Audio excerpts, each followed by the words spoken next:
Na mtoto mwenye walikidnape jilikuwa jina yake ni Kangi Ngoi Irene. Iko na miaka 6. Maana alifanya première année na 5 ans. Ndio alikuwa ananeneza 6 ans, jo aingie ku deuxième année.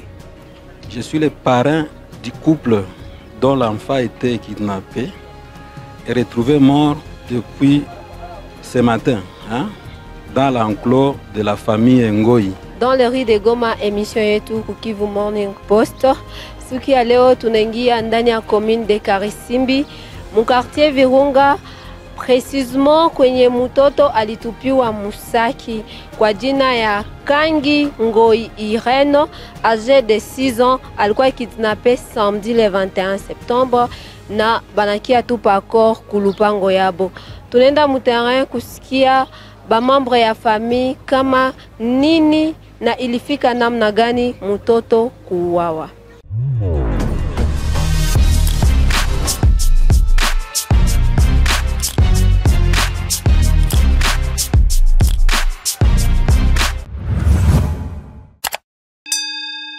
Kwa majina mie ni Raphaël Mukando Ngoi. Mimi nikala mu quartier Virunga, avenue des Aviateurs. Na niko 4 de base, niko chef d'avenue adjoint ya hii avenue. Na mtoto mwenye walikidnape jilikuwa jina yake ni Kangi Ngoi Irene. Iko na miaka 6. Maana alifanya première année na 5 ans.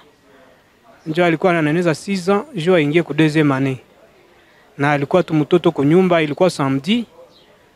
Mamake alikuwa anaingia hapa kuma avec yao kisi wanakiaka tu hapa mu parcelle, akamwacha tu mtoto kisi anachezea hapa. Mtoto hapi unaenda kwa masomo jiko wa primaire. Akawaki anachezea tu hapa mbele. Kumbe mwenye alikuwa sasa mkania kumbeba ile samedi kania ma 9h ma 8h30 9h ndio mama wanatoka kule mu avec. Kia kutafuta mtoto kwanza, chose grave, mtoto akakamata na fungulo. Akamata kifuli akafunga kwanza mlango, aseme basi ibe mwetu hivi mama haiko. Akakamata fungulo akaanza akacheza tena nayo hapa nje, balimuonaka iko nacheza na fungulo yake. Alors, sio ndiza iko na ngoa mama atoke kule akiba njoo batafungula mlango. Mama kutoka kule kutafuta mtoto, kuangalia kifuli kwa pale. Kutafuta mtoto, Irene si alikuwa hapa na wenye walikuwa tu pale. Alikuwa anachezea tu hapa, tujue kama anapitia wapi. Mama tafuta mtoto a partir ile saa akakosa mtoto. Anaingia malupango yote ya mwavni anakosa mtoto. Na pale mimi nisatoka. Kwa nilenda kule mama ananipigia, "Si wewe unaenda na mtoto kule?" Nimwambia, mimi ndaenda na mtoto namna gani? Mtoto wa 6 ndaanza kuna tembea naye naenda madili zangu nenda na mtoto. Wewe mtafute tu kule manake iko nachezea kule na wenzake. Sio kashinda ile akatafuta fasi yote ikakuwa na 13h 14h akasema nisachoka nirudie kunyumba. Tuone kosa alienda na mwingine mwenye amjua atarudia naye saa watakuya. Tunachunga journée naishi. Tunafika 18h30 tunapata mtu mmoja anatuma kwa numero ya grand frère yake, anatuma message asema mtoto wenu iko huko kumutinga na mtutumie $300. Tukakamata ile numero kuiita, numero haipiti. Inapita lakini habakamati. Inapita bakamati, tunaita tukalala sasa ile usiku kaingia. Tukalala tunasema tungoe dimanche sasa tuone tena kama batatuita tena. Tukashinda dimanche, journée yote ya dimanche ya jana tukashinda.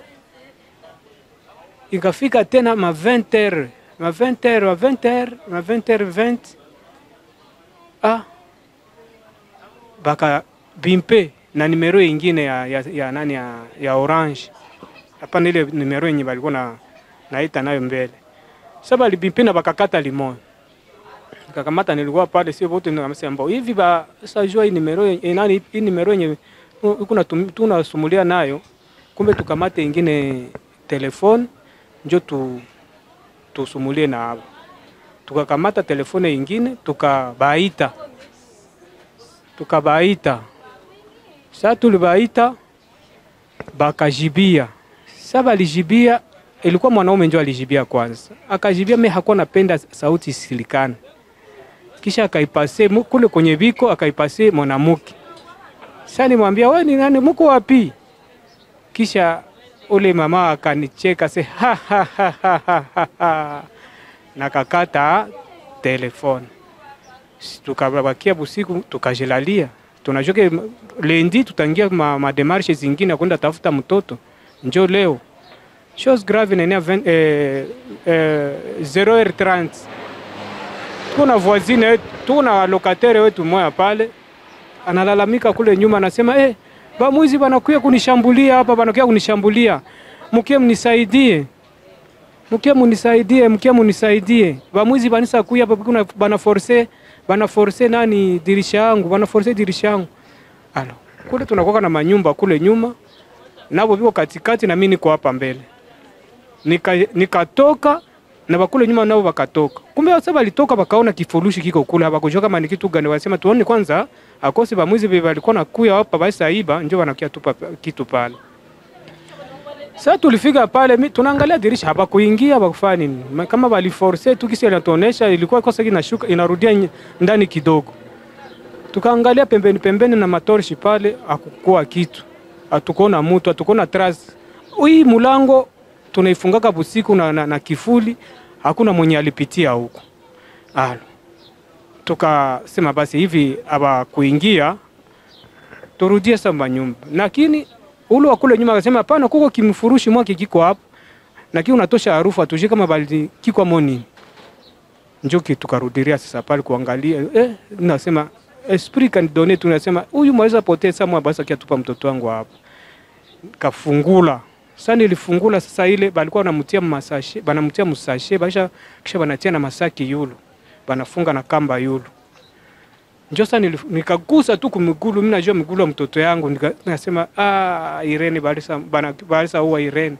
Njoo nikafungula huko yulo, njoo nikaona sasa sura ya mtoto lisaribika yote, harufu.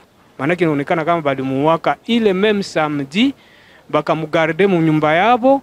Asa njoo ilikuwa saa ya kuevakiwe, njoo bakangwa sabatu ba salala, njoo bakaevakiwe. Sasa koro bakaende tupa juu, si comprendre kama mtu mwenye anaweza nape mtu wa mbali akiyeleta tena koro ailete tena mulupango na hakupitia mulango ilikuwa bloke. Lakini koro nenda jiretrouver tena kule kwa tunapitaka tunaende kwa toilette. Juku ma toilette kule uko njia kwenda toilette na njia kwenda tena kwa locataire bakole nyuma. Na njoo kitu inatushangaza sie wote, na mtoto balimupiga mubaya na bakamuua mubaya. Gisi muliona kwa marezo sociaux gisi bali publier le mtoto. Njoo en bref njoo ile yenye iko ya niza sema sai. Kitu emeneza lomba tu hapa. Juu hakuna kitu tena meza lomba ya nguvu ya zaidi kushinda kwanza security yenye. Baangalie kwanza hii marezo sociaux yetu. Bajiokipe na marezo sociaux parce hii haiko ya kwanza. Ni kazi yenye bana negliger na iko indina nafanya inaenda inajimultiplier. Gouvernement tant que gouvernement provincial, hii ni kitu ya kuangalia sana. Tuko na rezo sociaux zetu zinatutesa. Juu mtu hauzi sumulia naye na ukosi kumudetecte kwenye iko nafanya vya mubaya. Juu sagisi hii yangu na mimi siko tena bien hapa.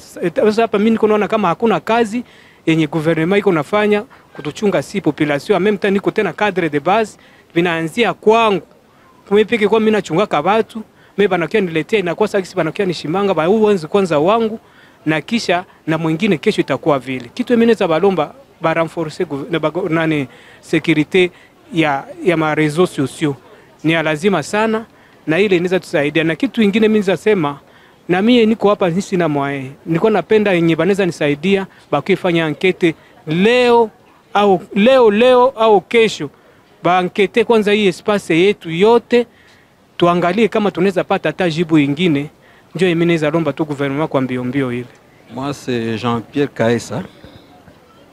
Je suis le parrain du couple dont l'enfant était kidnappé et retrouvé mort depuis ce matin, dans l'enclos de la famille Ngoï.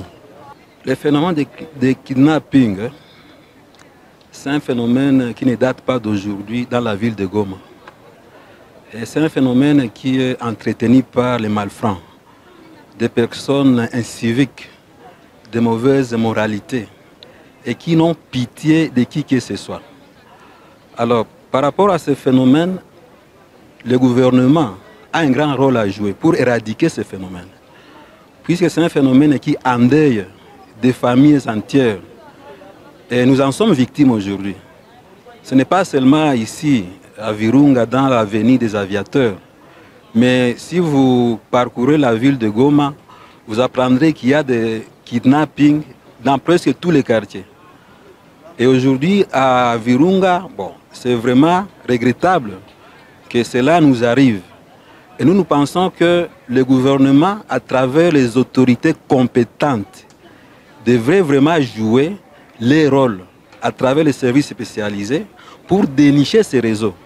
Puisque les réseaux de kidnappeurs, c'est un réseau qui est entretenu. Entretenu parce que nous savons que nous avons des entreprises de télécommunications et qui ont la possibilité de dénicher les mafieux, donc les gens qui sont en train d'entretenir ces phénomènes-là de kidnapping. Puisqu'il est inconcevable, si les kidnappeurs utilisent un numéro, je suppose, Airtel, à travers lequel ils demandent l'argent, ils exigent l'argent à la famille. Ces maisons devraient être à mesure de localiser les lieux où se trouvent les kidnappeurs et donner les informations fiables aux services compétents pour que ces gens soient là dénichés. Donc d'une part, il faudrait qu'un jour, que ces maisons-là de télécommunications puissent quand même répondre de leurs responsabilités. La sécurité de la population doit être rassurée en permanence, jour et nuit, par le gouvernement. Et lorsque le gouvernement ne parvient plus à assurer la sécurité de sa population, il y aura un discrédit entre la population et le gouvernement. Il y aura même le manque de confiance. Or, la population doit avoir confiance à son gouvernement. Donc, il revient au gouvernement de voir comment sécuriser sa population et punir sévèrement tous ces malfrats qui utilisent le kidnapping comme mode de survie, comme mode d'enrichissement. Hein? Donc, quelqu'un qui veut s'enrichir illicitement à travers les mauvaises voies. Hein? Les autres travaillent pour avoir leur vie, mais d'autres sont là pour en train de réfléchir comment tuer, comment kidnapper, comment détruire pour s'enrichir. Hein? Niko hapa mu quartier Virunga hii avenue des aviateurs. Hii dosi inaonekana ni conflit. Akose juu mtoto akujideplace ka. Juu niko hapa mu quartier na ushia pale. Ndiko na mtoto pale niko acheza. Après ma quelques minutes akapotea mama yake akarudia akamtafuta juu alikuwa na fungulo kumkono. Mama yake a partir ile fungulo mama yake akaanza paniki. Ah mtoto anaenda wapi niko na fungulo kumkono? Akarudi akatafuta malupango presque zote za mwenye avenue akaingia akakosa. Akaenda na kuwadokewa hapa karibu akafika hako. Mtoto akukua alikuwa haiko. Akaenda tafuta kwa liachaka fungulo yake moja reserve akafungula nyumba akaingia mu nyumba twende msoko. Na après pale ndio tukaanza jinquiete kenya 12h nikafika kwao tena 12h. Mtoto yampata si yampata. Ndio sasa jana busiku tuko lala kile mainer tunasikia mafujo wakianza tulamusha ke mtoto wanamkutana basha mtupa mpango yao. Donc il paraît que mtoto akujideplacer kama que tu aux environs tu ya hapa tu. Jua kujideplacer sana. Ni kitu ya huzuni sana kuangalia ke kutia batu Musaki Goma inakuwa kawaida. Mtoto alipotea samedi na 20h bakaita baba kumwambia kwenye mtoto iko. Kitu ya kushangaza, service yetu ya communication haifanyake kitu kusaidia population. Tunabasi mwanze lokalize zile manimero zote za bakidnapper, juu tukwe tunayua banani banendelea na kutatiza population ya Villa Goma. Insécurité inakuwa mu maforme zote na tunasite na ku gouvernement central il renforcer sécurité ndani ya quartier, ndani ya maaveni, ndani ya makomino. Kivu Morning Post chaîne YouTube. Dans les rues de Goma tumeongelea leo ka ya kidnapping na meurtre ya mtoto anaitwa kujina ya Irene mwenye amekutaniwa amefungwa ndani ya saki na saki wamekuja kuitupa kwenye lupango. Hiki tunaleta huzuni sana tena sana. Endelea kueme na kupartager, ni kitu ya lazima.